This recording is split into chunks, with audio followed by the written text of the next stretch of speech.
Selamat malam sahabat GPIB yang terkasih di dalam Tuhan Yesus Kristus. Saat ini kita berjumpa dalam program Night Call GPIB. Bersama saya Pendeta Marlis Destoni Hina yang saat ini melayani di GPIB Jemaat Betel Bandung selaku pendeta jemaat.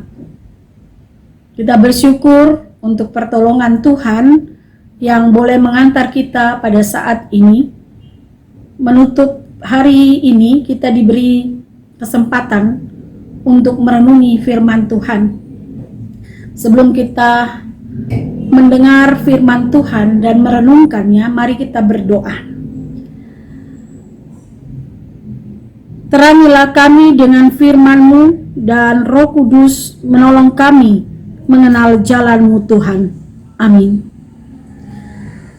Sahabat GPIB yang dikasihi Tuhan Yesus Kristus, pembacaan Alkitab pada saat ini dari kitab 1 Yohanes pasal 3 ayat 16 hingga 18 yang menyatakan, demikianlah kita ketahui kasih Kristus, yaitu bahwa Ia telah menyerahkan nyawanya untuk kita. Jadi kita pun wajib menyerahkan nyawa kita untuk saudara-saudara kita. Barang siapa mempunyai harta duniawi dan melihat saudaranya menderita kekurangan, tetapi menutup pintu hatinya terhadap saudaranya itu, bagaimanakah kasih Allah dapat tetap di dalam dirinya? Anak-anakku, marilah kita mengasihi, bukan dengan perkataan atau dengan lidah, tetapi dengan perbuatan dan dalam kebenaran. Sahabat GPIB, kita semua masih ingat ada satu ayat emas atau ayat hafalan dari 1 Korintus pasal 13 ayat 13 yang menyatakan demikianlah tinggal ketiga hal ini, yaitu iman, pengharapan, dan kasih. Dan yang paling besar di antaranya ialah kasih. Dalam 1 Korintus pasal 13 ini, Rasul Paulus berbicara tentang karunia roh, dan tanpa kasih, semua karunia roh tidak akan ada artinya, tidak ada makna dan faedahnya. Oleh sebab itu, Rasul Paulus katakan bahwa semua karunia roh akan berhenti, tetapi kasih akan selalu ada sampai kekal. Seperti yang dikatakan dalam 1 Korintus pasal 13, ayat 8, kasih tak berkesudahan, nubuat akan berakhir, bahasa roh akan berhenti, pengetahuan akan lenyap. Di sini kita dapat melihat bahwa kasih memiliki peran yang penting dalam kehidupan gereja atau persekutuan umat Tuhan. Apa itu kasih? Ada beberapa kata dalam Alkitab yang dipakai untuk istilah kasih. Storge, kasih dalam keluarga, orang tua kepada anak, atau kasih ibu kepada anak. Filia, kasih dalam persahabatan, kasih di antara teman-teman. Eros, kasih terhadap sesuatu karena dianggap baik dan bermanfaat. Namun dalam kehidupan bergereja, bukanlah kasih yang demikian yang dimaksudkan. Kasih yang dimaksudkan adalah kasih yang bersumber dari Allah.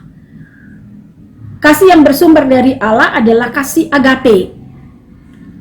Agape berarti kasih yang tidak mementingkan diri sendiri. Kasih tanpa batas atau kasih tanpa syarat.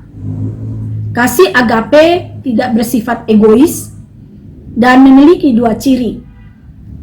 Kasih yang tidak memperhitungkan jasa, baik, dan budinya, dan kasih yang mencari untuk memberi atau memberkati. Dalam 1 Yohanes pasal 4 ayat 8 dikatakan Allah adalah kasih, yang berarti bahwa kasih merupakan salah satu sifat yang pokok dari Allah. Allah yang tidak berawal dan tidak berakhir, maka kasihnya pun juga tak terbatas. Ini dasar iman Kristen, bahwa kasih Allah yang menerima manusia yang berdosa, yang mengampuni manusia berdosa, bahkan yang menyelamatkan manusia berdosa, dan menjadikan kita manusia sebagai anak-anaknya. Sahabat GPIB, Allah mengasihi manusia atau Allah mengasihi kita meskipun kita manusia ini berdosa, meskipun seringkali kita memberontak kepadanya. Allah yang penuh kasih telah membebaskan manusia dengan harga yang tinggi sekali, harga yang mahal, yaitu melalui anaknya yang tunggal, Tuhan Yesus Kristus. Ia telah menjadi manusia, menderita, dan sampai mati di atas kayu salib. Dan kita mendapat puncak kasih Allah dalam diri Yesus Kristus. Maka hendaknya hidup orang Kristen haruslah didasarkan atas iman dan kasih kepada Allah yang telah memanggil kita untuk hidup di dalamnya. Hidup dalam kasih-Nya harus mendorong orang Kristen untuk saling menolong, saling menguatkan, saling peduli kepada sesama ciptaan Allah. Dan inilah refleksi dari iman Kristiani. Seorang teolog pernah mengatakan, jika seorang menyangka dia mengerti Alkitab, tetapi tidak membangun kasih akan Allah dan kasih akan sesama, maka sebenarnya dia tidak mengerti Alkitab. Atau dengan kata lain, gereja atau umat yang tidak mau hidup dalam kasih, sesungguhnya gereja tersebut tidaklah beriman kepada Kristus yang adalah kasih itu. Yohanes tahu bahwa di tengah-tengah jemaat telah menyusup ajaran sesat yang tidak mengakui Yesus Kristus sebagai Tuhan dan Juru Selamat dunia. Dan ajaran-ajaran ini mengajak umat Tuhan untuk meninggalkan Tuhan atau kasih Kristus. Godaan ini tentu sangat menguatkan dan menggiurkan bagi umat, sebab ajaran ini mengajak umat untuk lebih mementingkan diri sendiri dan membentuk karakter egoistis dan tidak peka serta tidak peduli terhadap sesama atau lingkungan di sekitar kita. Maka disinilah firman Tuhan menekankan agar umat kembali hidup di dalam kasih Kristus, sebagaimana dikatakan dalam ayat 16. Demikianlah kita ketahui kasih Kristus, yaitu bahwa Ia telah menyerahkan nyawanya untuk kita. Jadi kita pun wajib menyerahkan nyawa kita untuk saudara-saudara kita. Kata nyawa dalam kalimat kita wajib menyerahkan nyawa kita untuk saudara-saudara kita ini berasal dari bahasa Yunani yang memiliki arti hidup atau jiwa atau hati. Dengan demikian maka hendaknya sama seperti Kristus yang telah memberi nyawanya untuk kita, maka kita pun wajib hidup dan memberi hati kita dalam bentuk perhatian dan tindakan kepada sesama kita sebagai teladan yang diberikan oleh Kristus Yesus. Ketulusan dari tindakan kasih dari kita akan teruji kemurniannya ketika tidak ada imbalan yang diminta dari sesama yang telah ditolong. Oleh sebab itu, dalam ayat 17 dikatakan, tindakan kasih itu harus dinyatakan kepada saudara-saudara yang menderita. Adapun maksud adalah agar pertolongan yang kita nyatakan itu kepada sesama hendaknya didasarkan kepada kasih dan bukan pamrih atau ada udang di balik batu untuk mendapatkan sesuatu atau untuk sesuatu. Dengan dan dalam kasih Kristus, maka dalam ketulusan gereja akan hadir, membalut luka, menghibur yang sedih, menolong yang terhimpit, dan menopang yang berbeban berat, menuntun yang tersesat, bahkan memberi pengampunan dan melepaskan dendam. Biarlah di tahun anugerah Tuhan 2023 ini, gereja semakin memancarkan kasih Tuhan secara khusus dalam tindakan nyata untuk membalut luka, menghibur yang sedih, menopang yang lemah, meyakinkan yang putus asa, melawat yang sakit dan terpenjara, dan peduli kepada sesama yang berkekurangan. Seorang pendeta pernah berkata, satu tindakan ketaatan adalah lebih baik daripada 100 khotbah. Mari kita saling mengasihi, tidak dengan kata-kata dan lidah, tetapi dengan tindakan. Tuhan memberkati kita. Amin. Kita berdoa. Bersyukur kepadamu Tuhan, sebab oleh kemurahan-Mu dalam perlindungan-Mu kami diperkenankan untuk mendengarkan firman-Mu. Roh Kudus menolong kami untuk mengasihi sesama dalam tindakan nyata, sehingga tindakan kasih yang kami nyatakan boleh membawa kelegaan dan sukacita, penghiburan, kekuatan. Bapa, kami akan masuki malam ini untuk beristirahat. Kami mohon perlindungan Tuhan menyertai kami. Ampunkan salah dan dosa kami, agar kami beristirahat dalam damai sejahtera-Mu. Demi Kristus Yesus Tuhan, kami berdoa. Amin.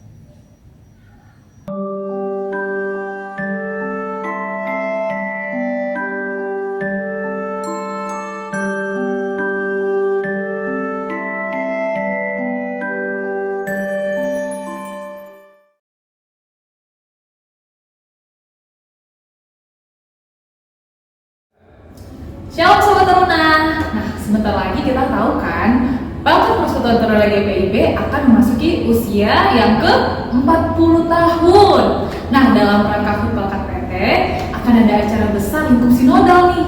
Nah, disampingkan ada kakak Ketua Dewan Persekutuan Teruna GPIB, Kak Valentino Sopacua, biasa dipanggil Kak Tino. Halo Kak Tino. Halo Kak Pinka. Gimana kabarnya Kak? Luar biasa. Luar biasa. Kak, kan tahun depan nih, bulan Januari, Pelkat PT kita akan ulang tahun ke-40. Kira-kira akan ada acara apa nih Kak? Kita ada acara lingkup sinodal nih yang akan dilaksanakan. Betul Kak Pinka. Ya, berhubung memang bertepatan dengan usia yang genap 40 tahun, maka dari itu Pelkat PT tahun ini mendapat keistimewaan untuk melaksanakan acara lingkup sinodal. Setelah sekian lama kita melaksanakan ibadah HUT ini secara daring, kali ini kesempatan kita juga untuk melaksanakan kegiatan HUT dan juga Bible Talk Menteri Nasional secara luring. Bisa diceritakan lebih lanjut nggak Kak? Ini Bible Talk ini temanya, terus nanti pelaksanaannya di mana, kapan Kak gitu? Baik, Bible Talk ini ya sesuai dengan namanya, tentunya akan ada kegiatan PA yang paling mendasar di sana. Ada beberapa sesi-sesi refleksi di hari-hari pertama dan kedua. Ada juga God Talent di situ, dan juga ada beberapa materi yang akan dibukakan oleh narabina di lingkup GPIB. Dilaksanakan di bulan Februari, tanggal 17 sampai 19. Kebetulan puji Tuhan, Bupal Bali NTB bersedia untuk menjadi penyelenggara. Oleh karena itu, Bible Talk ini akan diselenggarakan di Seminyak Bali, tepatnya di Puri Shalom. Sekali lagi dari tanggal 17 sampai 19 Februari. Gitu Pak Pinka. Wah, menarik banget ya. Itu nggak sabar, dekat lagi ya Kak ya. Udah tinggal menjelang pelaksanaannya. Kira-kira apa sih yang menjadi tema inti pelaksanaan Bible Talk ini Kak? Ya, jadi tema inti sesuai dengan spirit beberapa program kita sebelumnya, yaitu You Are Not Alone. Kalau di antara adik-adik atau kakak lain masih ingat, kita ada webinar You Are Not Alone. Ini sebenarnya adalah kesinambungan atau benang merah dari acara tersebut. Namun kali ini kemasannya berbeda. Sesuai dengan namanya Bible Talk, kita akan memotivasi para pelayan, adik-adik teruna, bahkan dalam kesempatan ini orang tua untuk menggalakkan kegiatan pengenalan Alkitab bukan hanya di gereja, tetapi juga di rumah-rumah, sehingga ada kelompok-kelompok PA yang dibentuk setelah acara ini selesai diselenggarakan. Wah, pasti menarik banget ya Kak. 3 hari itu akan bermakna banget. Betul. Untuk orang tua juga ikut serta, yang pasti teruna dan kakak lain semua bisa ikut ya acara Betul. ini. Oke Kak, mungkin menjelang HUT kita ada pesan-pesan nggak? Ini khususnya buat teruna dan kakak lain menjelang HUT ke-40 Pelkat PT. Ya, bagi adik-adik teruna dan pelayan teruna dimanapun berada, tetap semangat dalam pekerjaan Tuhan. Cintailah firman Tuhan, karena itu adalah bekal yang paling mendasar. Di tengah-tengah arus informasi yang tak terbendung ini, mari kita kembali ke Alkitab sebagai satu-satunya dasar atau satu-satunya referensi sumber kebenaran itu sendiri. Karena terlalu banyak referensi di luar sana, maka dari itu let's back to the Bible. Wah, udah jadi closing statement ya Kak Tino ya. Terima kasih banyak Kak Tino. Sama-sama Kak Tika. Ayo adik-adik teruna kalian bahkan juga orang tua di jemaat masing-masing kita ikut partisipasi nih dalam kegiatan Bible Talk Intergenerasional di Bali bulan Februari 2023. Pendaftaran sudah dibuka, bisa daftar dari sekarang. Ditunggu ya. Semuanya tetap bersemangat tanpa ragu-ragu. Semua teruna GPIB. Dan berkati. Terima kasih semuanya.